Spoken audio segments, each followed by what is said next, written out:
ହଇରେ ବକଚା ବୁଆ ବକୁଚା ବୁହା କୁଆଡେ ଗଲ କି ରେ? କୁଆଡେ ଗଲ ରେ ବୁକୁଚା ବୁହା?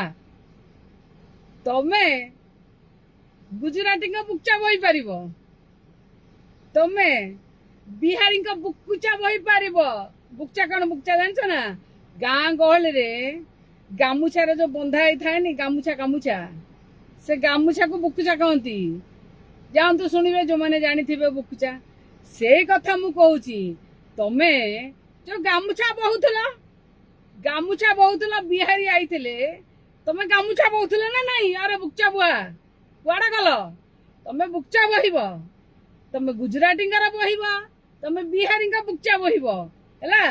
ଆଉ ଆଠେ ପୁରା ଆଠେ ହେଇକି ମେରୁଦଣ୍ଡ ବିହୀନ ପ୍ରାଣୀ ଭଳିଆ ମୁଣ୍ଡିଆ ବି ମାରିବ ତମେ।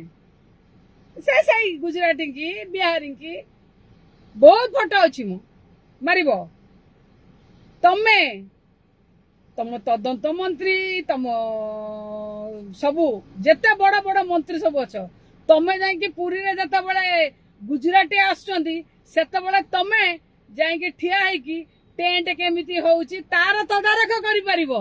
ହେଲେ ଆରେ ବୁକଚା ବୁହା, ହେଲେ ଯଦି ଜଣେ ମହିଳାକୁ ଜଣେ ଠିଆ ହେଇକି ହାତ ଦେଖେଇଲା ଭିଡରେ, ଭିଡ ଅଟକେଇବାକୁ ଚେଷ୍ଟା କଲା, ଜଣେ ମହିଳାକୁ ସମ୍ମାନ ଦେଲା, ତାହେଲେ ବୁକଚା ବୁଆ ତମର ଭାରି ପୋଡିଲା, ଭାରି ଜଳାପୋଡା ହେଲା।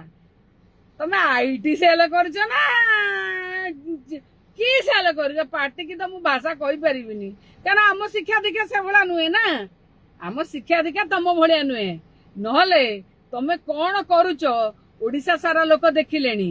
ଏବେ ନୁହେଁ, ଦୀର୍ଘ 24 ମାସ 2 ବର୍ଷ ଧରିକି ଦେଖୁଛନ୍ତି। ଆଉ ତମେ କେମିତି ବୁକଚା ବଉଛ, କେମିତି ମେରୁଦଣ୍ଡ ବିହୀନ ପ୍ରାଣୀ ଭଳିଆ ହଉଛ, ସେଇଟା ସମସ୍ତେ ଦେଖି ସାରିଲେଣି। ଆଉ ବ୍ୟସ୍ତ ହୁଅନି।